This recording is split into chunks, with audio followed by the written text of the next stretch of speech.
अध्याय 2 गीता का सार। संजय ने कहा, करुणा से व्याप्त शोकयुक्त अश्रुपूरित नेत्रों वाले अर्जुन को देखकर मधुसूदन कृष्ण ने ये शब्द कहे। श्री भगवान ने कहा, हे अर्जुन, तुम्हारे मन में यह कलमश आया कैसे? यह उस मनुष्य के लिए तनुक भी अनुकूल नहीं है जो जीवन के मूल्य को जानता हो। इससे उच्च लोक की नहीं अपितु अपयश की प्राप्ति होती है। हे प्रतापुत्र, इस हीन नपुंसकता को प्राप्त मत हो, यह तुम्हें शोभा नहीं देती। हे शत्रुओं के दमन करता, हृदय की शुद्ध दुर्बलता को त्याग कर युद्ध के लिए खड़े हो। अर्जुन ने कहा, हे शत्रुहंता, हे मधुसूदन, मैं युद्ध भूमि में किस तरह भीष्म तथा द्रोण जैसे पूजनीय व्यक्तियों पर उलटकर बाण चलाऊंगा? ऐसे महापुरुषों को जो मेरे गुरु हैं, उन्हें मारकर जीने की अपेक्षा इस संसार में भीख मांगकर खाना अच्छा है। भले ही वे सांसारिक लाभ के इच्छुक हों, किंतु हैं तो गुरुजन ही। यदि उनका वध होता है तो हमारे द्वारा भोग्य प्रत्येक वस्तु उनके रक्त से सनी होगी। हम यह भी नहीं जानते कि हमारे लिए क्या श्रेष्ठ है, उनको जीतना या उनके द्वारा जीते जाना। यदि हम धृतराष्ट्र के पुत्रों का वध कर देते हैं तो हमें जीवित रहने की आवश्यकता नहीं है, फिर भी वे युद्ध भूमि में हमारे समक्ष खड़े हैं। अब मैं अपनी कृपण दुर्बलता के कारण अपना कर्तव्य भूल गया हूं और सारा धैर्य खो चुका हूं। ऐसी अवस्था में मैं आपसे पूछ रहा हूं कि जो मेरे लिए श्रेयस्कर हो उससे निश्चित रूप से बताएं। अब मैं आपका शिष्य हूं और आपका शरणागत हूं, कृपया मुझे उपदेश दें। मुझे ऐसा कोई साधन नहीं दिखता जो मेरी इंद्रियों को सुखाने वाले इस शोक को दूर कर सके। स्वर्ग पर देवताओं के अधिपत्य की तरह इस धन धान्य संपन्न सारी पृथ्वी पर निष्कंटक राज्य प्राप्त करके भी मैं इस शोक को दूर नहीं कर सकूंगा। संजय ने कहा, इस प्रकार कहने के बाद शत्रुओं का दमन करने वाला अर्जुन कृष्ण से बोला, हे गोविंद, मैं युद्ध नहीं करूंगा, और चुप हो गया। हे भरतवंशी धृतराष्ट्र, उस समय दोनों सेनाओं के मध्य शोकमग्न अर्जुन से कृष्ण ने मानो हंसते हुए ये शब्द कहे। श्री भगवान ने कहा, तुम पांडित्यपूर्ण वचन करते हुए उनके लिए शोक कर रहे हो जो शोक करने योग्य नहीं हैं। जो विद्वान होते हैं वे न तो जीवित के लिए न ही मृत के लिए शोक करते हैं। ऐसा कभी नहीं हुआ कि मैं न रहा हूं या तुम न रहे हो, अथवा ये समस्त राजा न रहे हों, और न ऐसा है कि भविष्य में हम लोग नहीं रहेंगे। जिस प्रकार शरीरधारी आत्मा इस शरीर में बाल्यावस्था से तरुणावस्था में और फिर वृद्धावस्था में निरंतर अग्रसर होता रहता है, उसी प्रकार मृत्यु होने पर आत्मा दूसरे शरीर में चला जाता है। धीर व्यक्ति ऐसे परिवर्तन से मोह को प्राप्त नहीं होता। हे कुंती पुत्र, सुख तथा दुख का क्षणिक उदय तथा कालक्रम में उनका अंतर्धान होना सर्दी तथा गर्मी की ऋतुओं के आने जाने के समान है।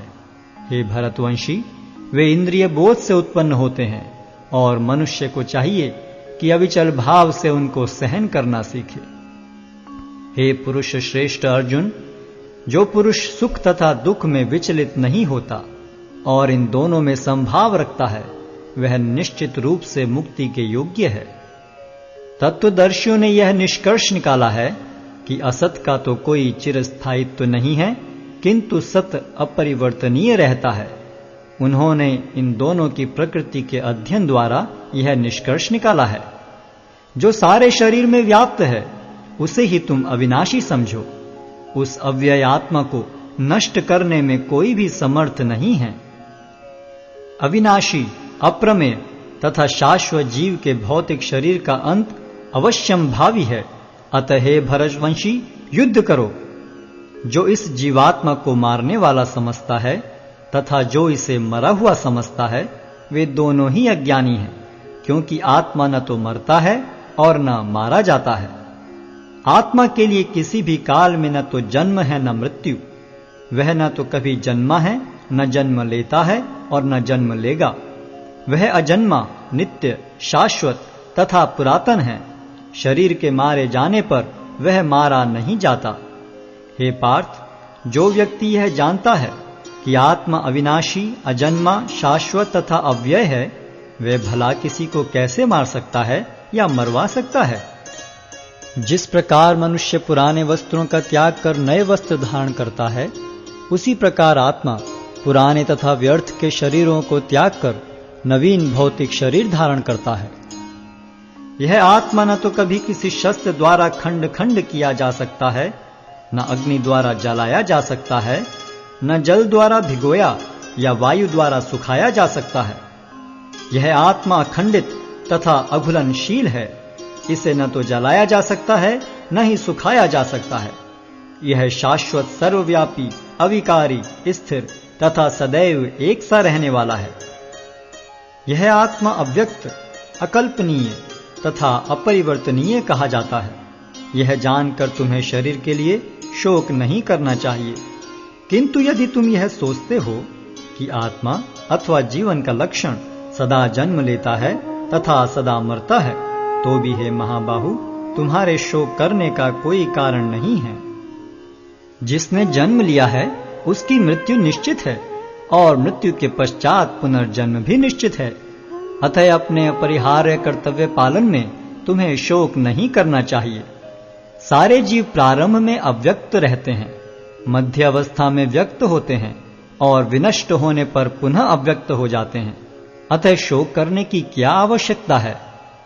कोई आत्मा को आश्चर्य से देखता है, कोई इसे आश्चर्य की तरह बताता है तथा कोई इसे आश्चर्य की तरह सुनता है, किंतु कोई कोई इसके विषय में सुनकर भी कुछ नहीं समझ पाते। हे भरतवंशी, शरीर में रहने वाले का कभी भी वध नहीं किया जा सकता। अतः तुम्हें किसी भी जीव के लिए शोक करने की आवश्यकता नहीं है। क्षत्रिय होने के नाते अपने विशिष्ट धर्म का विचार करते हुए तुम्हें जानना चाहिए कि धर्म के लिए युद्ध करने से बढ़कर तुम्हारे लिए अन्य कोई कार्य नहीं है। अतः तुम्हें संकोच करने की कोई आवश्यकता नहीं है। हे पार्थ, वे क्षत्रिय सुखी हैं जिन्हें ऐसे युद्ध के अवसर अपने आप प्राप्त होते हैं, जिससे उनके लिए स्वर्ग लोक के द्वार खुल जाते हैं। किंतु यदि तुम युद्ध करने के स्वधर्म को संपन्न नहीं करते, तो तुम्हें निश्चित रूप से अपने कर्तव्य की उपेक्षा करने का पाप लगेगा और तुम योद्धा के रूप में भी अपना यश खो दोगे। लोग सदैव तुम्हारे अपयश का वर्णन करेंगे और सम्मानित व्यक्ति के लिए अपयश तो मृत्यु से भी बढ़कर है। जिन जिन महान योद्धाओं ने तुम्हारे नाम तथा यश को सम्मान दिया है, वे सोचेंगे कि तुमने डर के मारे युद्ध भूमि छोड़ दी है और इस तरह वे तुम्हें तुच्छ मानेंगे। तुम्हारे शत्रु अनेक प्रकार के कटु शब्दों से तुम्हारा वर्णन करेंगे और तुम्हारी सामर्थ्य का उपहास करेंगे। तुम्हारे लिए इससे दुखदाई और क्या हो सकता है? हे कुंती पुत्र, तुम यदि युद्ध में मारे जाओगे तो स्वर्ग प्राप्त करोगे, या यदि तुम जीत जाओगे तो पृथ्वी के साम्राज्य का भोग करोगे। अतः दृढ़ संकल्प करके खड़े हो और युद्ध करो। तुम सुख या दुख, हानि या लाभ, विजय या पराजय का विचार किए बिना युद्ध के लिए युद्ध करो। ऐसा करने पर तुम्हें कोई पाप नहीं लगेगा। यहां मैंने वैश्लेषिक अध्ययन द्वारा इस ज्ञान का वर्णन किया है। अब निष्काम भाव से कर्म करना बता रहा हूं, उसे सुनो। हे प्रतापपुत्र, तुम यदि ऐसे ज्ञान से कर्म करोगे तो तुम कर्मों के बंधन से अपने को मुक्त कर सकते हो। इस प्रयास में न तो हानि होती है न ही ह्रास, अपितु इस पथ पर की गई अल्प प्रगति भी महान भय से रक्षा कर सकती है। जो इस मार्ग पर चलते हैं वे प्रयोजन में दृढ़ रहते हैं और उनका लक्ष्य भी एक होता है। हे कुरुनंदन, जो दृढ़ प्रतिज्ञ नहीं है उनकी बुद्धि अनेक शाखाओं में विभक्त रहती है। अल्पज्ञानी मनुष्य वेदों के उन अलंकारिक शब्दों के प्रति अत्यधिक आसक्त रहते हैं जो स्वर्ग की प्राप्ति, अच्छे जन्म, शक्ति इत्यादि के लिए विविध सकाम कर्म करने की संस्तुति करते हैं। इंद्रिय तृप्ति तथा ऐश्वर्य में जीवन की अभिलाषा के कारण वे कहते हैं कि इससे बढ़कर और कुछ नहीं है। जो लोग इंद्रिय भोग तथा भौतिक ऐश्वर्य के प्रति अत्यधिक आसक्त होने से ऐसी वस्तुओं से मोहग्रस्त हो जाते हैं, उनके मनों में भगवान के प्रति भक्ति का दृढ़ निश्चय नहीं होता। वेदों में मुख्यतया प्रकृति के तीनों गुणों का वर्णन हुआ है। हे अर्जुन, इन तीनों गुणों से ऊपर उठो, समस्त द्वैतों और लाभ तथा सुरक्षा की सारी चिंताओं से मुक्त होकर आत्मपरायण बनो। एक छोटे से कूप का सारा कार्य एक विशाल जलाशय से तुरंत पूरा हो जाता है। इसी प्रकार वेदों के आंतरिक तात्पर्य जानने वाले को उनके सारे प्रयोजन सिद्ध हो जाते हैं। तुम्हें अपना कर्म करने का अधिकार है, किंतु कर्म के फलों के तुम अधिकारी नहीं हो। तुम न तो कभी अपने आप को अपने कर्मों के फलों का कारण मानो, न ही कर्म न करने में कभी आसक्त हो। हे अर्जुन, जय अथवा पराजय की समस्त आसक्ति त्याग कर समभाव से अपना कर्म करो। ऐसी समता योग कहलाती है। हे धनंजय, भक्ति के द्वारा समस्त गर्हित कर्मों से दूर रहो और उसी भाव से भगवान की शरण ग्रहण करो। जो व्यक्ति अपने सकाम कर्म फलों को भोगना चाहते हैं, वे कृपण हैं। भक्ति में संलग्न मनुष्य इस जीवन में ही अच्छे तथा बुरे कार्यों से अपने को मुक्त कर लेता है। अतः योग के लिए प्रयत्न करो, क्योंकि सारा कार्य कौशल यही है। इस तरह भगवत भक्ति में लगे रहकर बड़े बड़े ऋषि मुनि अथवा भक्तगण अपने आप को इस भौतिक संसार में कर्म के फलों से मुक्त कर लेते हैं। इस प्रकार वे जन्म मृत्यु के चक्र से छूट जाते हैं और भगवान के पास जाकर उस अवस्था को प्राप्त करते हैं जो समस्त दुखों से परे है। जब तुम्हारी बुद्धि मोह रूपी सघन वन को पार कर जाएगी, तो तुम सुने हुए तथा सुनने योग्य सब के प्रति अन्य मनस्क हो जाओगे। जब तुम्हारा मन वेदों की अलंकारमयी भाषा से विचलित न हो और वह आत्म साक्षात्कार की समाधि में स्थिर हो जाए, तब तुम्हें दिव्य चेतना प्राप्त हो जाएगी। अर्जुन ने कहा, हे कृष्ण, अध्यात्म में लीन चेतना वाले व्यक्ति के क्या लक्षण हैं? वह कैसे बोलता है तथा उसकी भाषा क्या है? वह किस तरह बैठता और चलता है?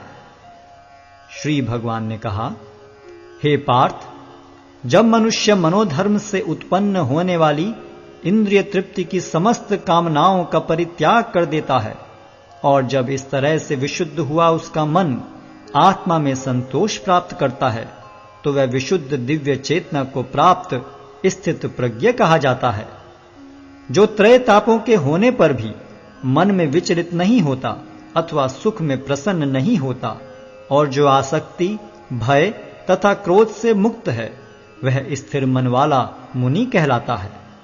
इस भौतिक जगत में जो व्यक्ति न तो शुभ की प्राप्ति से हर्षित होता है और न अशुभ के प्राप्त होने पर उससे घृणा करता है, वह पूर्ण ज्ञान में स्थिर होता है। जिस प्रकार कछुआ अपने अंगों को संकुचित करके खोल के भीतर कर लेता है, उसी तरह जो मनुष्य अपनी इंद्रियों को इंद्रिय विषयों से खींच लेता है, वह पूर्ण चेतना में दृढ़ता पूर्वक स्थिर होता है। देहधारी जीव इंद्रिय भोग से भले ही निवृत्त हो जाए, पर उसमें इंद्रिय भोगों की इच्छा बनी रहती है। लेकिन उत्तम रस के अनुभव होने से ऐसे कार्यों को बंद करने पर वह भक्ति में स्थिर हो जाता है। हे अर्जुन, इंद्रियां इतनी प्रबल तथा वेगवान हैं कि वे उस विवेकी पुरुष के मन को भी बलपूर्वक हर लेती हैं, जो उन्हें वश में करने का प्रयत्न करता है। जो इंद्रियों को पूर्णतया वश में रखते हुए इंद्रिय संयम करता है और अपनी चेतना को मुझ में स्थिर कर देता है, वह मनुष्य स्थिर बुद्धि कहलाता है। इंद्रिय विषयों का चिंतन करते हुए मनुष्य की उनमें आसक्ति उत्पन्न हो जाती है और ऐसी आसक्ति से काम उत्पन्न होता है और फिर काम से क्रोध प्रकट होता है। क्रोध से पूर्ण मोह उत्पन्न होता है और मोह से स्मरण शक्ति का विभ्रम हो जाता है। जब स्मरण शक्ति भ्रमित हो जाती है तो बुद्धि नष्ट हो जाती है और बुद्धि नष्ट होने पर मनुष्य भवकूप में पुनः गिर जाता है। किंतु समस्त राग तथा द्वेष से मुक्त एवं अपनी इंद्रियों को संयम द्वारा वश में करने में समर्थ व्यक्ति भगवान की पूर्ण कृपा प्राप्त कर सकता है। इस प्रकार से कृष्ण भावनामृत में तुष्ट व्यक्ति के लिए संसार के तीनों ताप नष्ट हो जाते हैं और ऐसी तुष्ट चेतना होने पर उसकी बुद्धि शीघ्र ही स्थिर हो जाती है। जो कृष्ण भावनामृत में परमेश्वर से संबंधित नहीं हैं, उनकी न तो बुद्धि दिव्य होती है और न ही मन स्थिर होता है, जिसके बिना शांति की कोई संभावना नहीं है। शांति के बिना सुख हो भी कैसे सकता है। जिस प्रकार पानी में तैरती नाव को प्रचंड वायु दूर बहा ले जाती है, उसी प्रकार विचरणशील इंद्रियों में से कोई एक जिस पर मन निरंतर लगा रहता है, मनुष्य की बुद्धि को हर लेती है। अतः हे महाबाहु, जिस पुरुष की इंद्रियां अपने अपने विषयों से सब प्रकार से विरत होकर उसके वश में हैं, उसी की बुद्धि निस्संदेह स्थिर है।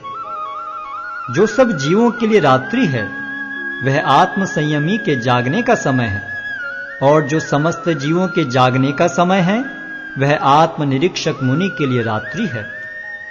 जो पुरुष समुद्र में निरंतर प्रवेश करती रहने वाली नदियों के समान इच्छाओं के निरंतर प्रवाह से विचलित नहीं होता और जो सदैव स्थिर रहता है, वही शांति प्राप्त कर सकता है, वह नहीं जो ऐसी इच्छाओं को तुष्ट करने की चेष्टा करता हो। जिस व्यक्ति ने इंद्रिय तृप्ति की समस्त इच्छाओं का परित्याग कर दिया है, जो इच्छाओं से रहित रहता है और जिसने सारी ममता त्याग दी है तथा अहंकार से रहित है, वही वास्तविक शांति को प्राप्त कर सकता है। यह आध्यात्मिक तथा ईश्वरीय जीवन का पथ है, जिसे प्राप्त करके मनुष्य मोहित नहीं होता। यदि कोई जीवन के अंतिम समय में भी इस तरह स्थित हो, तो वह भगवत धाम में प्रवेश कर सकता है।